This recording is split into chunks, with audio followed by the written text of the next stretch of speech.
Good, whatever time it is, wherever you are. What is it now here? It's 5 o'clock. It's almost 5 o'clock. It's the evening where I am. And I want to welcome you back to Searching for Political Identity. Thank you so much for being here. I think I've got a great show for you today. I'm going to discuss some really important and relevant topics, such as critical race theory, the culture war at large, the Ten Commandments law situation, Project 2025, and our crop of presidential candidates. Now, I'm going to, as a frame, I don't know if you can hear the horns going off. Probably not. Distraction. As a frame to discuss all those issues, I'm going to use the following question, and that is: do we in America have a godlessness problem? All right. So before I get into it, let me just ask you to please like, comment, share, and subscribe to this show. It makes a huge difference, and thank you very much. Okay. So I've talked about critical race theory for a while now. I mean, really, not to make every episode a history lesson about me, but I started this podcast 3 years ago during my final year of law school when I was studying critical race theory. I took 2 electives in my final year studying critical race theory. I think it was in the second half of the semester, second half of the year that I started the podcast because I just said, this is too crazy. I mean, I come from a progressive household. I've got a whole thing with my dad that I'll get into another time. But him and his brothers, they're strong progressives. They're great people. But I'm growing and I'm like, do I share the values that my dad does or the same instincts politically? I'm not sure that I do. And I'm exploring. Then I started, and then we have Trump. All right. It was just a crazy time. Then I'm studying critical race theory while it's making national news with Ron DeSantis in Florida. And let me take a sip of water. Excuse me. There's not even anything in there. Perfect. And so studying critical race theory at a time when it was very relevant politically just really keyed me into like, okay, now I got to start a podcast and start talking to thought leaders and figure out what I even believe. Do I even know what I believe anymore? My goodness. So my point is that I did study critical race theory. So I know what it is. Now I don't have I'm not black. I'm not going to say I know what it is to live it, but I can talk about it. And so that's part of my problem is I'm just observing a lot of this stuff. I'll reference this at the end, but I do have privilege. I'll go that far. I'm white. I'm straight. Life's got to be a little easier, right? All right. Critical race theory is the idea that, well, first of all, it starts with an acknowledgement of a fact, and that is that America was founded on white culture. This culture has been modified, right? And it is what we have now, but our founding fathers did not come from Africa, okay? That's the point. And one of the first things you get exposed to in studying critical race theory is that matters because we like to say individualism is the paramount philosophy. We're all individuals. And that implied from that is that there's no such thing as white culture, black culture, brown culture, or whatever. And the critical race theory says no, there is a thing called white culture. There is a thing called black culture, and it's hard to swallow because I'm in there. I'm going, hey man, not every black person thinks like this. He goes, yes, Brian, you're right. By the way, as a black professor, but he goes, the point is that the majority of black people think that there is such a thing as black culture. And that the black culture is, well, let me put it this way, that the mainstream culture in America is white, even with all the progress we've made in recent decades with the Civil Rights Act and things of that nature, extinguishing all the vestiges as best we can of systemic racism. The critical race theory says, no, the culture is still white. And the template is still white, and therefore anyone who's not white or not straight is really disadvantaged. And so, yes, a proponent of CRT says the culture we have now, despite all the progress we've made, is not fair to black people. It is not good enough, and therefore it must change. This is controversial, isn't it? It's basically saying that black people can't thrive in the traditional American culture. Oh, something I skipped over already. What is white culture? It's a culture of minimalism, minimal government. And that really matters because the main thrust of the argument here is that black people are not suited to live in a society of minimal government. That is critical race theory. Don't get mad at me, guys. I had the same reaction to it. I said, this is so offensive. But the deeper you go into it, you just say, hey, look, the idea is that there is such a thing as black culture. It ain't the same as white culture. And that then we have a clash. And by the way, the culture war is broader than black and white critical race theory. But and by the way, critical race theory, swap in any traditionally marginalized group. This is one part of the culture war. I'm using black Americans because it's easier the way we did it in class. We're just focus on one group. You can apply it to any group. But this idea that we have a dominant culture in America, it's white, and if you don't adapt to it, assimilate to it, you're not going to thrive. And so, do you see how this is a question of assimilation? Critical race theory is about deconstruction and reconstruction. It wants to make sure that in the Supreme Court case law, in the state legislatures, in the federal law, everywhere that power resides, that critical race theory wants those power structures to be real. Take off the glasses. Stop pretending we live in a colorblind society. We don't live in a colorblind society, and pretending that we do is about as damaging as anything. So take the mask off, see color, and act accordingly. Affirmative action, quotas, whatever it takes to bring about social equity. And now, so this is all very controversial, but this is just what it is. And do you see how many people would say, well, this is Marxism? This is a Trojan horse for Marxism because you want to use the state to bring about equality. There's a real strong argument and lots of connections between critical race theory and Marxism, but you don't necessarily need to make that connection, although they're very intertwined. They're very intertwined. So, yes, conservatives see critical race theory as an attack on American society, and they feel like they're attacked for being white because they're like saying, how dare you tell me that I have implicit bias? How dare you tell me that my whole life I've been walking around, everything's fine, not realizing that my black fellow citizens are, or Latino or Hispanic or Asian or whatever fellow citizens, gay, trans fellow citizens are being marginalized and hurt, really damaged spiritually, socially, economically, all of that. It's a really tough thing, but that is critical race theory. We need to rebuild our culture because it isn't fair. Very controversial, right? So that's one part of the culture war. The other part is gender ideology. Look, I don't believe that anyone who is trans makes decisions about their body lightly. And I've met many trans people. They seem very sane, very healthy. They're trans. They were born in the wrong body. And so I think they're real. I think they exist. I'm not a doctor.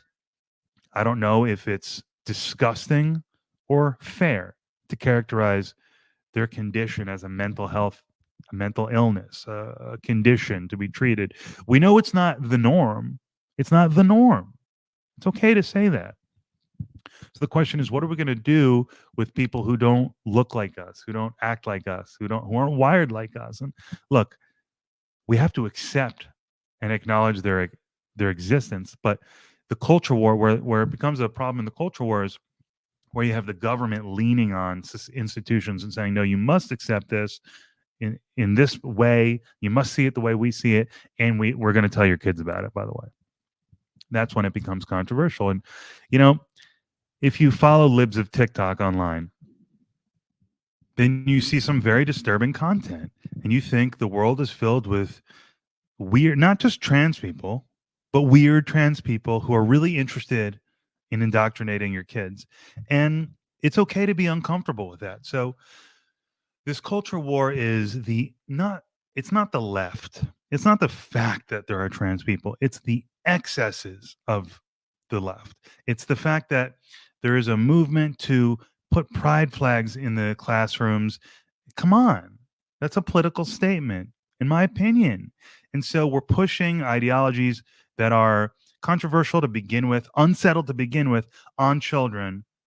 That, I'm sorry, I can see why people don't like that. And I'm not a fan of it myself, to be frank. And it leads to this question, not what should we, because I don't believe most people on the right want to harm or, wound emotionally, psychologically or cause any negative impact to trans people, but they do want the government to stop forcing it down everybody's throats. And so the question is, are we living not in a society that has trans people? That's fine, that's cool. But are we living in a decadent society? In a society that has lost its way and it has lost the plot? And MAGA does represent a pushback to this culture war comprised of critical race theory and gender ideology. MAGA is saying, just treat everyone the same. No quotas, no affirmative action, and don't try to indoctrinate our kids. Let everybody alone. MAGA has become the party of treat everyone the same and mind your business. Whereas the left is, no, I'm different. I'm going to tell you about it, and you're going to accommodate me. There is some merit to both of that, right? So this is what we're talking about. But the question is, the point of bringing up libs of TikTok is, if you follow her account and watch all of her videos, you would really come to the conclusion that we live in a sick world where we have lost our way, where our morals are in the gutter, and we're just pushing ideologies on our kids, confusing them, and that we don't have any sort of health mentally. We got furries, we got trans, we got story times with junk being exposed. I mean, what the frick is going on, guys? And part of that is I know, coming out a little transphobia. I'm not transphobic, but I'm human and I have my reactions and I'm not going to hide them from you. The question is, do we have a decadence problem? And MAGA says, yes, we do. So no, as a whole, I don't think MAGA is racist or transphobic. I think, as I said, they just want everyone to just go back to not forcing your lifestyles down people's throats. Fair. Come on. But you do have the Groypers, and the Groypers are a group that I'm really just starting to learn about. They're the Christian nationalists, the Nick Fuentes, and they do exist, and they are very concerning. I still, even after learning about them, don't think they represent a large group of the Trump supporters of the MAGA. They exist. Extremes exist on both sides. They're scary, and they're a reaction to what are they? They're a reaction to the critical race theory, the gender ideology stuff, in my opinion. They're like a reaction on steroids. Whereas critical race theory is social justice on steroids, the Groypers, the Christian nationalists, are the reaction to that on steroids. Is it proportional? It could be. I think we have extremes on both sides, and it may well be proportional. Doesn't mean they're both not devastating. So this leads me into the conversation about the Ten Commandments situation. The point of all this being, do we have a godlessness problem? The question is, and Vivek ran his campaign around this. Trump started a social media company about this, Truth Social. The question is, by taking God out of public life, as American law has in recent decades, is that the reason we have, if you agree, that we have a kind of a sick culture nowadays? Is that the reason our culture is so sick? And therefore, do we need to reverse course? And so here we go with the Ten Commandments law. Now, what's interesting about the situation is that when I started law school, let's see, I entered into law school in 2018, graduated 2022. So that means that when I entered into law school, the Supreme Court precedent for interpreting the Establishment Clause of the First Amendment was something called the Lemon Test. And I'll break it down in a second, but the effect of the Lemon Test was to solidify that wall between church and state. So let me go into it now. Under the Lemon Test, government can assist religion only if the primary purpose of the assistance is secular, non-religious. The assistance must be neither promote nor inhibit religion, and there's no excessive entanglement between church and state. Effectively, only the third part of the test. Rosie, are you okay? What is my dog bitching about? I don't know. But only the third part of the test was really scrutinized in most cases. So the question was, is there excessive entanglement between church and state? In 2022, and the effect, and so that's an interesting test, cool, but the effect, as I said, was that strong wall between church and state. Sucked God out of public life. In 2022, an opinion written by Gorsuch about a high school football coach, you probably remember hearing about this, who liked to do prayers at the end of each game in the middle of the field. The school said, no, you can't do that. He brought a lawsuit, went all the way to Supreme Court. And you know what? They changed the precedent. They nixed the Lemon Test. And the new standard, thanks to Neil Gorsuch, is that the Establishment Clause compels government to pursue a course of neutrality toward religion. Okay, it's always kind of been that way, but and I'll read this standard. It's interesting, but the effect of it is different than the Lemon test. So that's the point, right? The new standard is that the Establishment Clause compels government to pursue a course of neutrality toward religion. The main point being that the fact that a law or other government action is not neutral does not mean that there is automatically a violation of the Establishment Clause. Rather, the Establishment Clause must be interpreted in the context of historical practices and understandings. In other words, whether a government action that is not neutral, such as displaying the Ten Commandments, is nonetheless permissible will depend on whether it accords with history and the understanding of our founding fathers. The effect is, okay, the wall has been weakened between church and state. And so now you have states posting the Ten Commandments, and it's going to be challenged. It's going to go to the Supreme Court, and it's probably going to be upheld, because if you can pray at halftime and it's not compelling people to be religious, to follow a particular religion, why can't you display the Ten Commandments? Because it's a nod to our history, all of that. Now we can talk about whether the founding fathers would support such a thing, but the point is the test is much more lenient. So the country has really changed. And so Vivek, who again built his campaign around a lack of truth, a lack of God, we need to bring it back. Now he's Hindu, which is interesting. So the argument, I guess, is that God in general, whatever religion it is, we need God back. Gorsuch is trying to bring God back, and it has begun. And so it's very interesting. Under the Lemon test, the Ten Commandments could never have been displayed. There's lots of really interesting cases about it. And now all of that's being rewritten. So it's a fascinating time, very interesting. That leads me to Project 2025. Now, I'm studying for the bar exam. I've got some things going on. I didn't read all of it, okay? I didn't read much of it at all. I know it's a conservative wish list in terms of the structure of government and economic policy. And on that front, on those fronts, I'm okay with it, because I'm not an economist, guys. And I do think that the conservative economists impress me more than the liberal economists. So I'm leaning more conservatively with economic policy, even the structure of government. Learning about the structure of government in law school, I go, I think the conservatives are right. There's nothing, racist or wrong with wanting to reduce the size of government, right? But that goes back to a minimalist. You see how this all ties together? Goes back to a minimalist government, which is what? Which is white, and in our changing demographics, not acceptable according to the leftist ideology. The people of color on the left are going to have a problem with this, right? The ones who believe in critical race theory and social justice on steroids. So Project 2025, don't have a huge problem, as far as I understand it, of the economic and structure stuff. But there was a bullet point that I saw, and if it is true, is very concerning. And that is one that it will forbid gay couples from adopting. Look, I can't say that I've put much thought into the concept of gay couples adopting, but look, at the end of the day, come on. I mean, if a kid is provided for, that's all that matters, right? And you're really looking at a discrimination problem, I think, if you're going to deny gay couples the right to adopt. I understand where you're coming from. Those who want to push that, want to ban it. I understand, and let's get in their mind. They're saying, we've got this godlessness problem. We've got all this decadence. We don't need people who are not capable of procreating, for lack of a better word, indoctrinating children. I understand where you're coming from in this grand scheme of the culture war, but I don't think that's a necessary piece to the puzzle. It's not one that I support. So I do have a problem with Project 2025 to the extent that it wants to ban gay couples from adopting.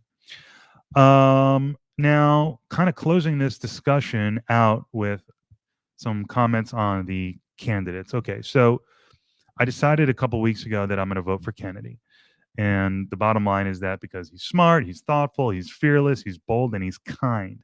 But above all else, he's providing an affirmative vision. This is what Hillary didn't do. That's why she lost. Though I still voted for her because she inspired me in the sense that I thought she was very competent. But It's the candidates who provide the affirmative vision that really get you interested, right? Vivek did it. And that's why I was so interested in Vivek, because even though he had hard edges, the guy had a vision. And that is very attractive. Kennedy has a vision, and he's also got this really kind, mindful, elevated, almost spiritual disposition. I'm digging it, man. I'm really digging it. And he's not playing the culture war. He's sensitive. I said this when I announced in the episode. He's sensitive to the conservative instincts that I am finding out that I have. I don't think he's a conservative, but he understands what's going on here socially, and he's speaking to both sides. I think that's really important. I really like that. So it's not about disrespecting Biden, of course. It's just I don't think the results have been great. Is one part of it. Another part of it is that I think Trump would have been a fine president had COVID not happened. I think it was borderline. Well, of course, it was unfair what happened to him. I mean, it was unfair what happened to everybody, but just in a sense, it was kind of unfair. So I don't hate Trump. I don't think he did a terrible job. I don't fear Trump. That's just the reality of how I feel about it. In terms of the optics, doing some little political analysis, despite the what seems like cognitive decline, I'm not a doctor, but I mean, it seems like he's declining. Despite that, he still presents a good foil to Trump on the campaign trail. And that was enough last time. But I don't think it's enough this time. You know, you had the pandemic, which was just so freaking helpful in like 30 different ways to Biden. And now you have the cognitive decline, and you have the world on fire under a Biden presidency, unfortunately. And so the thing that's good about Biden is that he's still even. So I get a lot of shit for saying that he seems like a decent guy, and that shouldn't be controversial. But people really don't like, on the right, they really don't like him, and maybe that's just politics. But so maybe I'll just pull back from saying he's a decent guy and say he does call to our better angels, and that's really important and it's really powerful. But I just don't think it's enough this time. And the thing about him declining is, and again, maybe this isn't fair, and maybe this is really mean, and I don't mean to just gratuitously participate in taking shots at an old man. It's really tragic. This is really fucking tragic. But maybe he is running the show and not leaning on a team to the extent, to a larger extent than is normal. But the perception that he is declining rapidly and not in control, and maybe hasn't been in control, that might not concern you. Frankly, that might not concern you, but it might disturb you. And I think I kind of lean towards being kind of disturbed by that. I mean, it would be one thing if he was just kind of like thoughtless and didn't really have strong views on things and was just going to parrot whatever the party's parroting at the time, which I do think is the case. It's another thing to think that he's actually mentally incompetent, worthy of being removed via the 25th Amendment, and that other people are running the show. It's just very so it's tough. This is a tough situation. And about Biden kind of just blowing in the wind whichever direction. Look, the idea that he listens to his little granddaughter who says, "Dad, trans people are all over the place these days, and this is what's right." Okay, it's cool to be open and listening to the younger generations, but I kind of get the feeling that he like he really bases policy off of that, and I just don't get a sense that he has strong convictions, and that's kind of a problem for me. But I acknowledge that it is possible that I'm just being harsh and unfair and kind of mean, and that Biden might be doing the right thing by just being this wise, old, accepting man. This is where we are. This is the culture war, baby. Like it or not, we got to talk about it. So, regarding Trump, the question is, do you fear his return to power? And I'm just not willing to say that I do. And again, people are going to say this is my privilege showing. I'm straight, I'm white. What do I have to fear? But this is where it comes back to the question that I opened with, which is, do we have a sick culture? Are we celebrating degeneracy? Do we need God back in our life? And unbelievably, this is going to make people fall over. Does Trump represent a movement back towards truth and decency? I mean, where are we where that question is even plausible, right? So I think ultimately that there is a case to be made that if you have to choose between the two extremes, you're going to want the Trump extreme. But that's really an awkward and not really helpful way to phrase this because, again, I don't think Trump is a Christian nationalist. I'm not afraid that Trump is going to declare himself king or not leave or round up the gays or the trans illegal immigrants. It's coming. And that is something I'll have to think long and hard about. But I'd be lying if it said it kept me up at night. But I just don't think Trump is this evil guy who wants to hurt people or roll back the clock. When he says "Make America Great Again," I think he's talking about ditching the excesses of the left, and what that means is getting some pride back in your country. Yes, there's black eyes on our country, stains, but have some pride. We've made progress. We're continuing to make progress. We're a great country and anyone can succeed. I think we need a little bit more of that back in our life. I don't think we need Trump to do it, but with Joe Biden, I think you're getting just a guy who symbolizes the excesses of the left, which is a real critique, which is okay to critique America, but there's almost like a lack of pride involved.